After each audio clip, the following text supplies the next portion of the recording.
Misalnya kita sudah berbuat baik, lalu melihat orang yang tidak serajin kita dalam satu amal, jangan mengatakan saya lebih baik, belum tentu. Orang yang disebut pejuang sejati, kata Nabi, adalah manjahada nafsahu, orang yang berjihad melawan hawa nafsunya. Kenapa dalam tanda kutip Allah gantung? Kita nggak tahu akhir umur kita, supaya jangan sombong. Itu kata ulama. Karena Allah paling tidak suka sama orang sombong. Kata Allah itu kan al-kibriya uridai, kesombongan itu baju saya, kata Allah. Bismillahirrahmanirrahim. Alhamdulillah wassalatu wassalamu ala habibina Rasulillah wa ala alihi wa sahbihi wa man tabi'a hudahu ila yaumil qiyamah. Qala Allah Ta'ala fi kitabihil karim fil ayah as-saminata ashar ba'dal mi'atain min suratul Baqarah.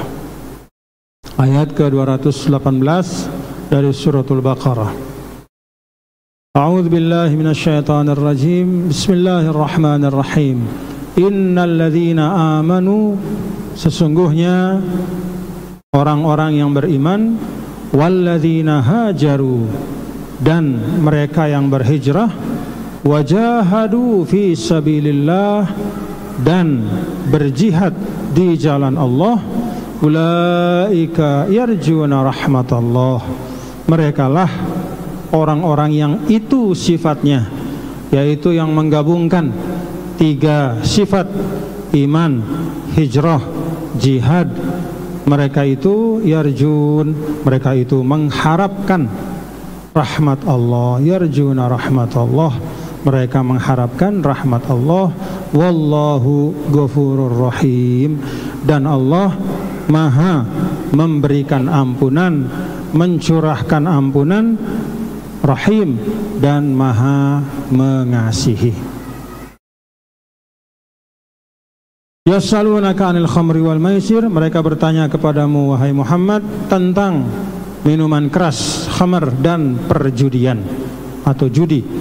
Qul, katakanlah wahai Muhammad, fihima, di dalamnya, di dalam keduanya, yaitu khamr atau minuman keras dan judi itu, ismun kabir, ada dosa yang sangat besar. Wa manafi', dan kebaikan-kebaikan atau kemanfaatan-kemanfaatan bagi manusia. Wa ismuhuma, dan dosa keduanya, akbaru, jauh lebih besar, min naf'ihima, daripada manfaat keduanya. Wa yasalunaka, dan mereka bertanya kepadamu, madza yunfiqun, apa yang mereka infakkan. Qulil afwa, katakanlah wahai Muhammad, infakkanlah yang merupakan kelebihan dari harta kalian. Kadzalika, demikianlah, yubayyinullahu, Allah telah menjelaskan, lakum, bagi kalian semua, al-ayat, yaitu ayat-ayatnya. Ayat-ayatnya maksudnya ya ayat-ayat yang tertulis maupun ayat-ayat yang terhamparkan dalam kehidupan, la'allakum tatafakkarun, agar kamu senantiasa berfikir. Wallahu subhanahu wa ta'ala a'lam. Bapak-bapak dan ibu-ibu, saudara-saudara sekalian, alhamdulillah wa syukurillah, kita tadi telah bersama-sama dipimpin oleh Ustaz Haji Muhammad Rifki Farabi membaca dua ayat dari suratul Baqarah, yaitu ayat 218 dan ayat 219. Bapak-bapak saudara, yang pertama kita ingat ya, bahwa ayat-ayat Al-Quran itu lahu ta'alluqun bis-sabiq wal lahiq. Setiap ayat itu mesti ada kaitannya dengan yang sebelumnya dan sesudahnya. Nah, sekarang coba kita lihat apa kaitan ayat ini dengan yang sebelumnya. Kita sudah bahas dalam beberapa majelis ya, bahwa pada ayat 214 itu ada pernyataan dari Allah, am hasibtum an tadkhulul jannata walamma ya'tikum mathalul ladzina khalau min qablikum. Apakah kalian kira masuk surga itu mudah? Kira-kira begitu. Tidak mudah, tapi ada syarat-syaratnya, ada pengorbanannya.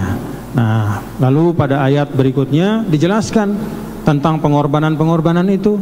Ayat 215, pengorbanan harta, yaitu dengan berinfak. Kalau mau masuk surga jangan bakhil ya, tapi kalau punya kelebihan maka berinfaklah.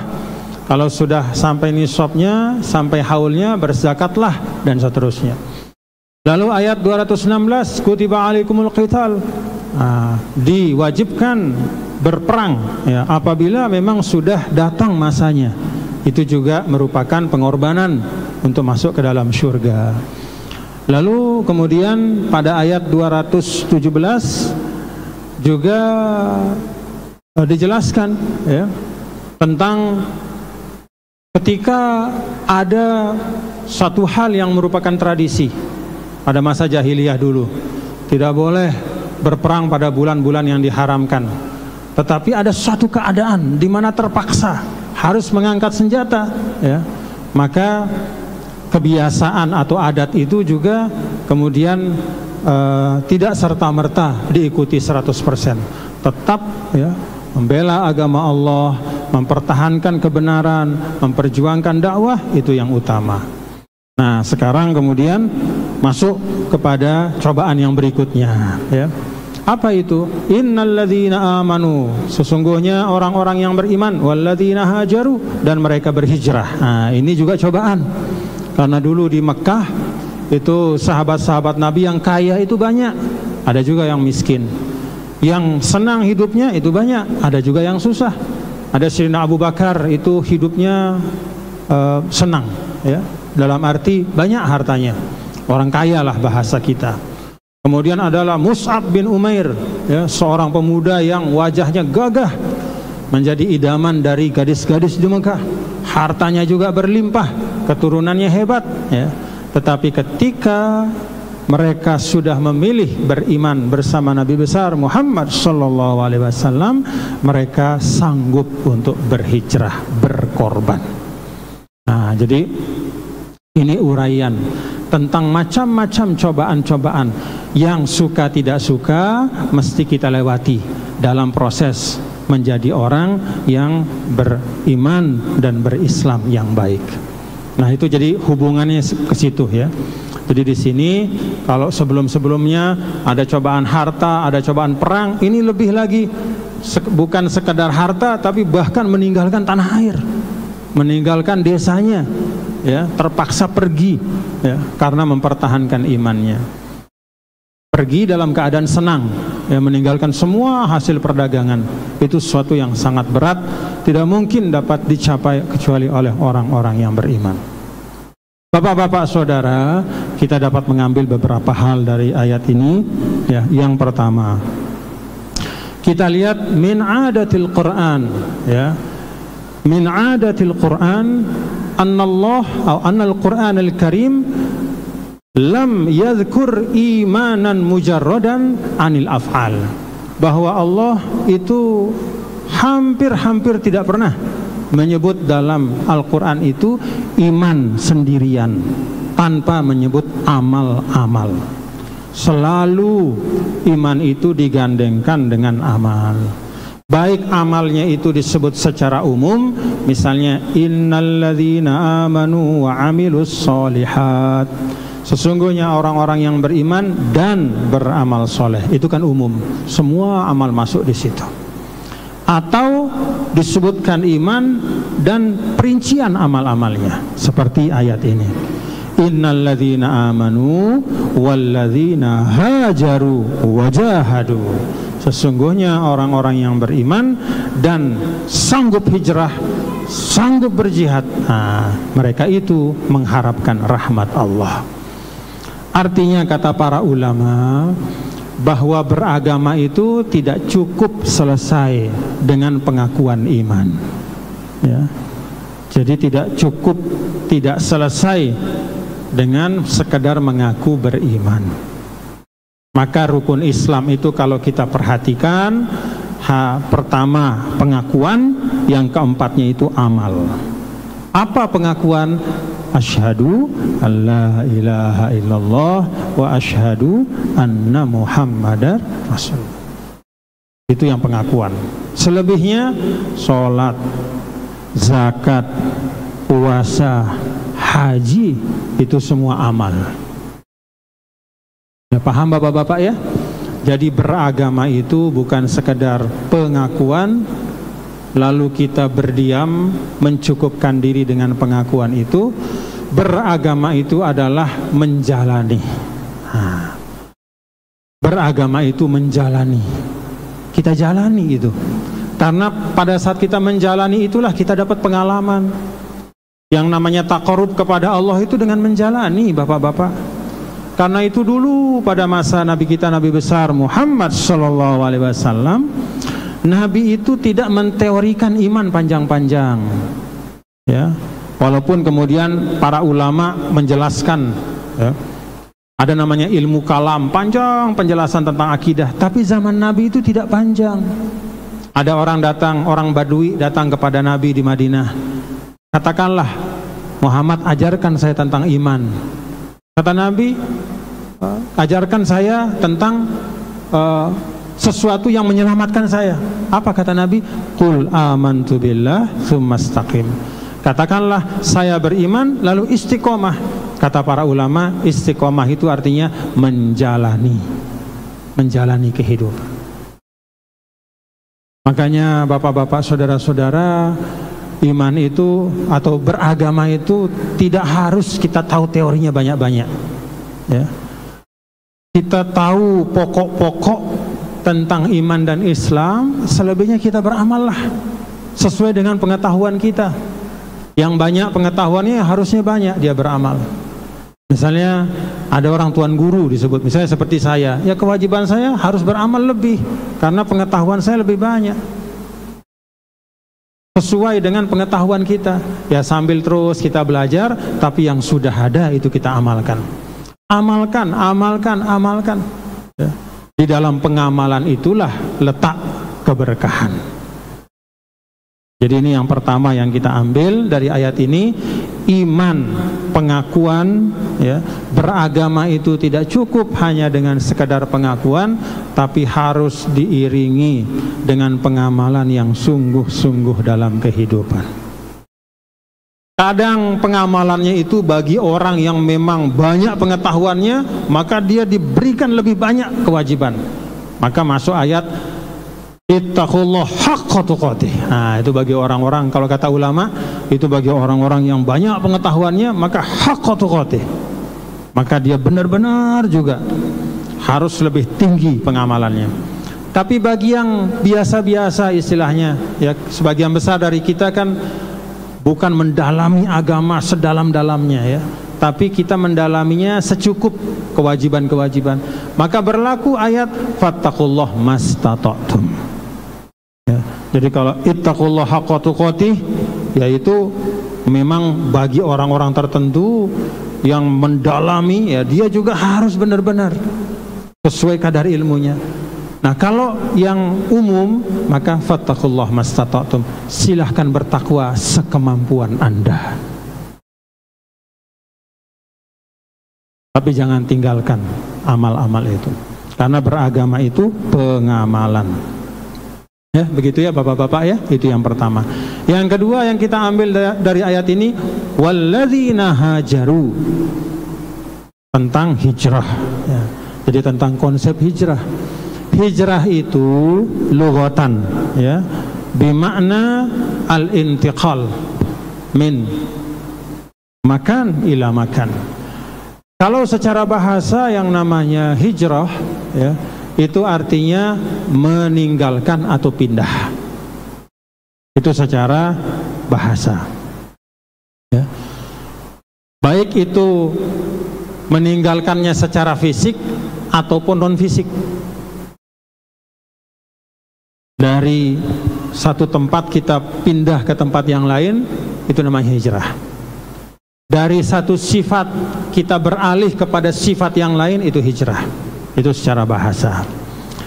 Kemudian ketika datang Islam, mana hijrah itu diberikan muatan yang lebih oleh agama kita. Apa tambahan muatannya? Tambahannya adalah bahwa yang dinamakan hijrah secara fisik, nah, itu berlaku dalam dua keadaan. Yang pertama, min daril kufri ila daril Islam.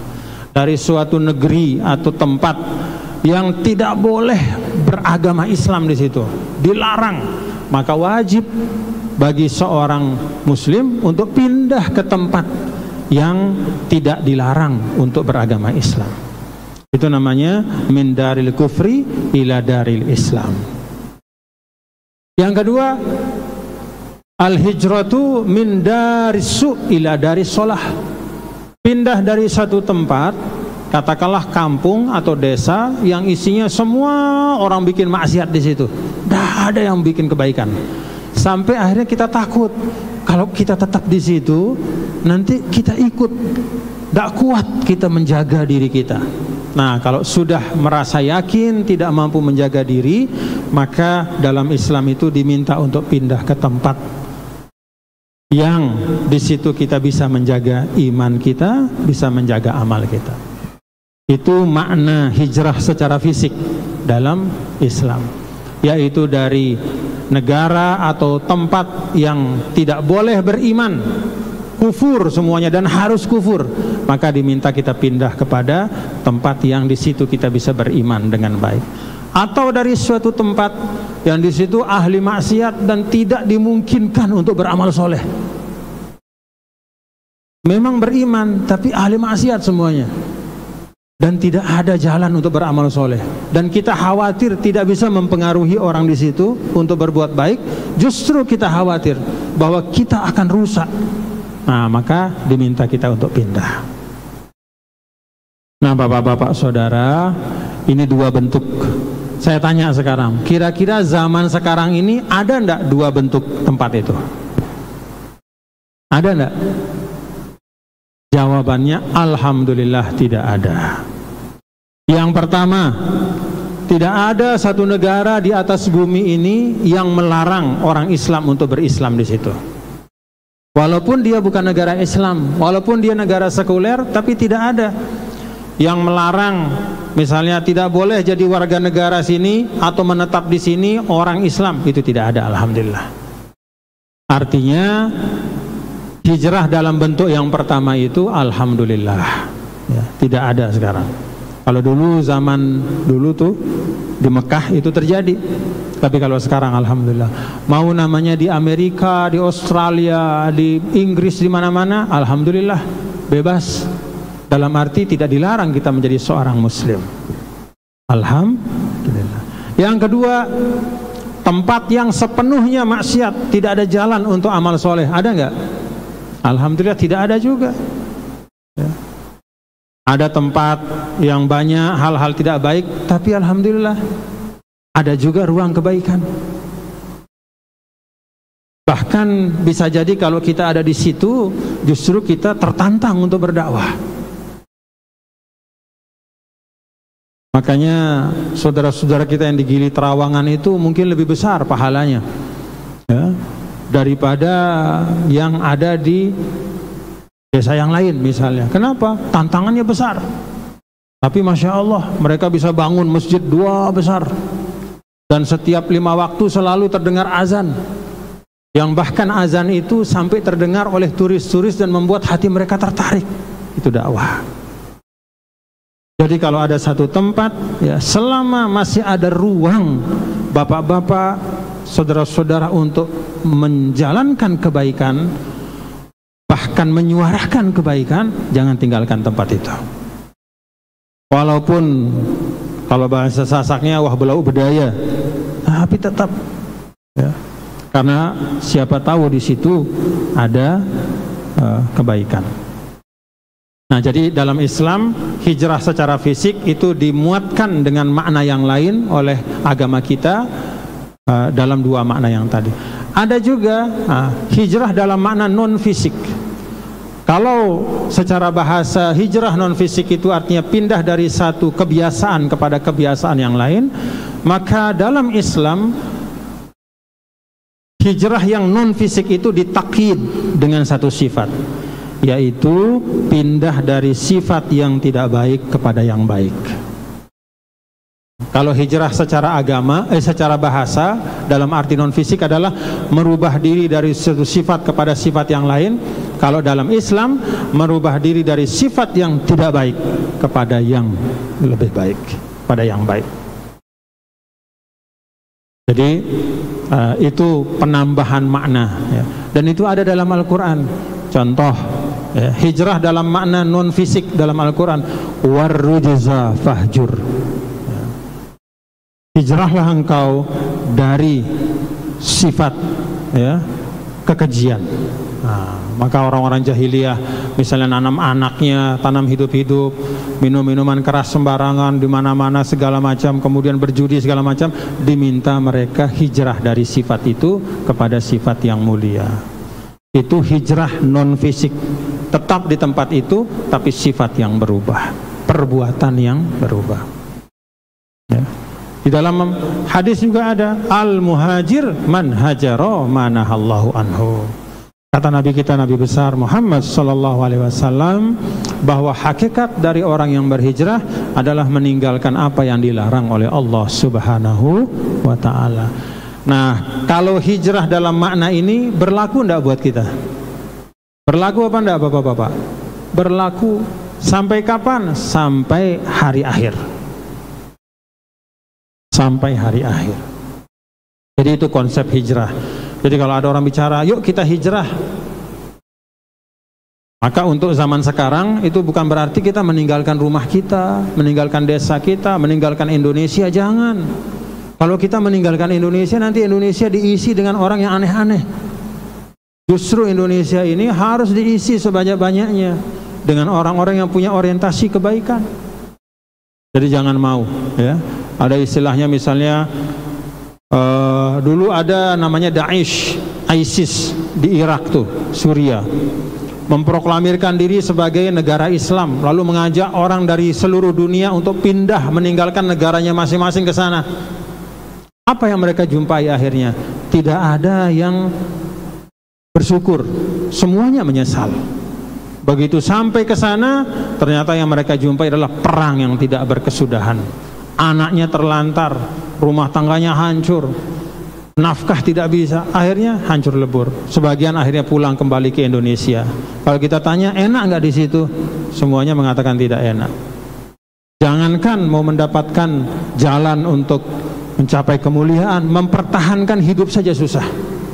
Nah, jadi pada bapak-bapak, saudara-saudara, hijrah dalam arti fisik itu sudah tidak diperlukan ya. Tetap kita di Indonesia, tetap kita di, kalau kita orang NTB misalnya, daerah kita tetap kita di NTB ini ya, untuk mengisinya dengan hal-hal yang baik. Yang diperlukan hari ini dan seterusnya adalah hijrah dalam makna non fisik. Saya berhijrah dari hal yang buruk, kebiasaan yang tidak baik ya, mulai dari yang kecil-kecil lah ya, malas-malasan harus jadi rajin ya. Selama ini hanya sholat wajib saja, tambah dengan yang sunnah ya. Mulut suka mengumpat, stop. Kalaupun tidak bisa berzikir, paling tidak jangan mengumpat ya. Paling tidak stop tuh. Medsos yang gak keruan-keruan tuh, hoax segala macam, stop. Jadi itu bagian dari hijrah. Nah, konsep hijrah dalam arti yang paling mendasar adalah meninggalkan setiap perilaku dan ucapan ya, karakter yang tidak baik menuju kepada yang lebih baik. Lalu yang ketiga yang kita ambil dari ayat ini adalah wajahadu. Wajahadu itu artinya mereka yang berjihad. Nah, ini juga konsep jihad secara sederhana dalam Islam ya, bapak-bapak saudara. Berjihad itu macam-macam bentuknya ya. Yang paling berat, ya, tahu enggak jihad yang paling berat? Itu yang disebut oleh Imam Bukhari dalam Sahih Bukharinya, babu man jahada nafsahu fi ta'atillah. Itu yang paling berat. Maka dibikin satu bab khusus oleh Imam Bukhari dalam kitab Sahihnya, bab tentang orang yang berjihad melawan hawa nafsunya untuk menjaga ketaatan kepada Allah. Itu yang paling berat. Itu yang setiap kali kita temui. Kalau musuh yang di luar berupa musuh perang, itu jarang kita temui. Bahkan tidak boleh kita berdoa mencari-cari musuh, nggak boleh. Tapi kalau datang kita hadapi. Kenapa kita tidak boleh mencari-cari musuh? Karena musuh yang ada saja dalam diri kita ini belum tentu bisa kita kalahkan. Maka Nabi mengatakan al-mujahid man jahada nafsahu. Orang yang disebut pejuang sejati, kata Nabi, adalah man jahada nafsahu, orang yang berjihad melawan hawa nafsunya.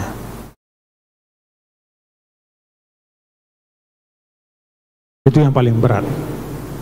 Maka dalam hadis yang lain, a'da'ika allazi baina jambaika, musuh terbesarmu adalah antara dua tulang rusukmu. Apa itu? Ini hawa nafsu. Nah, di sini hijrah jihad ya digandengkan dengan iman untuk menunjukkan bahwa dua perkara ini adalah dua perkara yang pokok, yang kalau dilaksanakan oleh manusia dengan baik ya, maka ulaika yarjuna rahmatallah. Nah, ini yang keempat yang kita ambil, yang terakhir dari ayat ini, ulaika yarjuna rahmatallah. Yarju, bahasa Al-Quran itu ya, kita tetap diingatkan oleh Allah, ulaika yarjun, mereka itulah yang berharap. Kenapa dikatakan berharap? Tidak dikatakan pasti dapat rahmat Allah. Kenapa bapak-bapak, saudara-saudara? Ada dua sebab kata ulama. Yang pertama, li'annahu la yadri bima yukhtamu amaluhu, karena tidak pernah ada orang yang tahu bagaimana dia mengakhiri hidupnya. Jadi jangan terlalu yakin dalam arti sampai sombong ya. Misalnya kita sudah berbuat baik, lalu melihat orang yang tidak serajin kita dalam satu amal, jangan mengatakan saya lebih baik. Belum tentu. Belum tentu. Kenapa? Li'annahu la yadri bima yukhtamu bihi amaluhu. Tidak ada yang tahu kapan atau bagaimana akhir kita dalam kehidupan. Makanya kita kan diminta untuk selalu berdoa supaya mendapatkan husnul khatimah. Kenapa dalam tanda kutip Allah gantung? Kita nggak tahu akhir umur kita, supaya jangan sombong. Itu kata ulama. Karena Allah paling tidak suka sama orang sombong. Kata Allah itu kan al-kibriya uridai, kesombongan itu baju saya, kata Allah. Jangan ambil baju saya. Itu jubah kebesaranku, kata Allah. Hanya Allah yang boleh sombong. Dalam arti Allah ghaniyun anil alamin, nggak perlu apa-apa. Nah, kalau saya, bapak-bapak ya, yang mau pakai baju aja perlu baju yang dibikin oleh orang, yang mau makan perlu nasi yang ditanam padinya oleh orang. Mau sombong apa, Pak? Apa mau disombongin? Paling tidak suka Allah kepada orang yang sombong. Karena itu diingatkan maksimal yarjun, kita ini berharap. Jangan pede yang melampaui batas ya. Meyakini rahmat Allah maha luas wajib, tapi meyakini bahwa Anda itu pasti masuk surga, hati-hati. Meyakini bahwa Anda adalah lebih baik dibanding orang, itu musibah besar. Maka di sini yarjuna rahmatallah, diingatkan kita bahwa orang yang mulia itu bukan yang memastikan dirinya pasti mendapatkan balasan yang terbaik dari Allah, tapi orang yang mulia itu orang yang selalu berharap rahmat Allah, berharap rahmat Allah.